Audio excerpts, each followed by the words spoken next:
Hello, today we are going to take a look at a horror thriller movie titled 247 Fahrenheit Degrees, which is a movie based on true events. If you are new here, hi, I would love to have you as a subscriber. While driving, Jenna and her boyfriend Jamie meet with an accident. Jamie dies from his injuries and Jenna screams in shock. 3 years later, Jenna is coping with her past tragedy. She meets with her friends Renee's boyfriend Michael, and his friend Ian. They invite her to stay the weekend with them in a lakeside cabin owned by Ian's uncle Wade. They sail off to the cabin and are greeted by Wade along with his friendly dog named Bo. Jenna has a passion for photography, so she captures every moment. The group of friends settle in the cabin and plan on attending a party, since there is a festival happening around the nearby town at night. Jenna goes to her room and refuses to take her pills for PTSD, so she could have fun with her friends. They all settle in, and while Renee and Michael have sex in the bedroom upstairs, Jenna and Ian get to know each other over beers. After dinner, Wade bids goodbye, mentioning that he may not be around while they are away at the party, since he has work to do. The group gets fascinated when they discover a sauna Wade has built. As they contemplate spending some time together in the sauna, Jenna is not very keen on having any fun at all. Renee comes over to her and kindly tells her that she does not have to do anything that would make her uncomfortable. Michael and Ian first enter the sauna, followed by Renee. Not wanting to disappoint her friends, Jenna enters the sauna feeling shy and unsure. While they enjoy spending time inside, the temperature gets warmer, so Ian proposes swimming at the lake.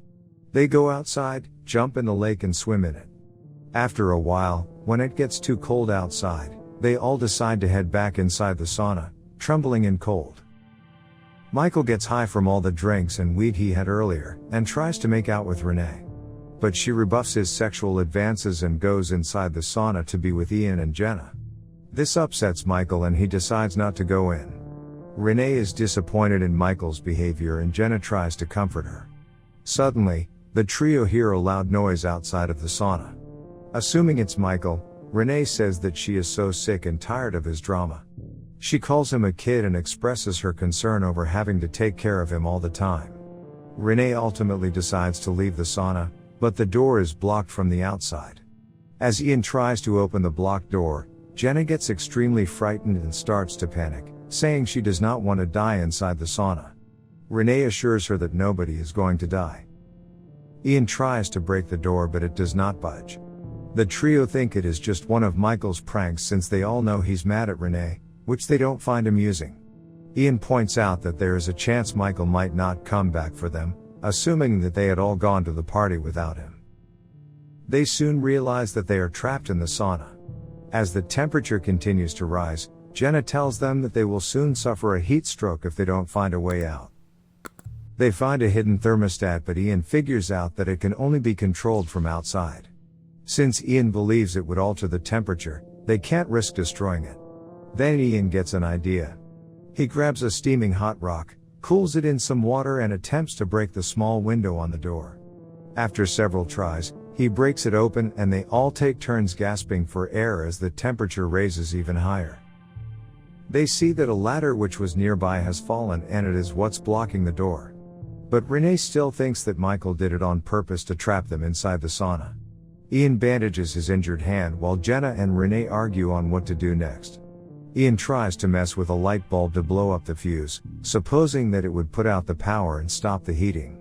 But he gets electrocuted and falls to the floor. The lights inside the sauna go off but the temperature keeps rising. Meanwhile, Wade is seen handling the fireworks for the festival nearby with another guy. As the trio sit inside the sauna in darkness, they hear Bo barking outside. Bo tracks their screams begging for help, from the back of the house. Understanding that they need help, the dog keeps barking. Michael shows up nearby and is confused as to why Bo is barking. When the trio hear Michael, they start screaming for help but just then the fireworks begin. The noise of the fireworks drowns their call for help. Bo runs up to Wade and barks, but Wade disregards his barking assuming that the fireworks scared the dog. When they try to leave in the pickup truck, the dog jumps out and they bump into Michael. Michael clearly thinks the three left him and attended the party, since he couldn't help himself from getting high. The two hang out and start a conversation as Michael explains that he wasn't permitted to catch up at the party with the group, since he didn't have a ticket and returned home. So Wade invites Michael to his place to hang out. Since Bo does not want to get in the truck, they leave him behind. Back at the sauna, the situation escalates as the group runs out of water to drink and Renee gets sick from the temperature. Renee ultimately decides to break the controller, thinking it would lower down the temperature, but is stopped by Jenna, who inadvertently strikes her head, leaving her unconscious. Jenna starts freaking out and Ian moves Renee away from the heater. Mad at herself for knocking out her friend, Jenna frantically decides to break the thermostat herself. As Ian feared, it does in fact increase the temperature inside the sauna. All of a sudden, Ian becomes hysterical and burns himself badly in an attempt to prevent the steamer from heating the room out of control. He breaks it and the steamer blows up, killing him. The explosion frees the door and Jenna steps out in shock. She grabs a bottle of water from the refrigerator and gulps it down. Then she wanders around the cabin, reaching her bedroom when she hears Renee's voice calling out her name. Just then, Jenna wakes up from unconsciousness, realizing that she is still trapped in the sauna and she was only hallucinating. She finds Renee alive and drags her to the small window to breathe. As Renee cannot stand up, Jenna uses a strip from a towel to keep her hanging straight. The explosion causes the natural gas to escape from the duct, and the girls struggle to breathe. The gas makes Jenna dizzy, but she crawls over to where the heater was and discovers the leak. She manages to block the leak with a wooden stick just in time. While all this is happening, Michael returns to the cabin and casually walks around the house after grabbing a beer. Mad at his friends for leaving him behind, he sits on the couch and smokes up. While falling asleep, he has flashbacks of him absent-mindedly knocking over a wooden ladder, setting it against the sauna door. Then the ladder gets wedged between the door and a raised floor, when Renee tried to leave earlier and Ian stopped her. Michael continues to sleep through this flashback.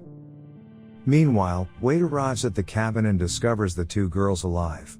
The police and the paramedics arrive and Wade tries to explain that all this happened while he was away. Sitting on the porch, Michael cries and says, "I'm sorry." Michael is devastated since this accident happened because of his negligent drunk behavior. Inside the ambulance, Jenna opens her eyes and sees Renee on a stretcher next to her. She holds her wounded hand and cries tears of relief. If you enjoyed this video, make sure to give it a thumbs up and subscribe for more awesome movie recaps. Thanks, have a great day.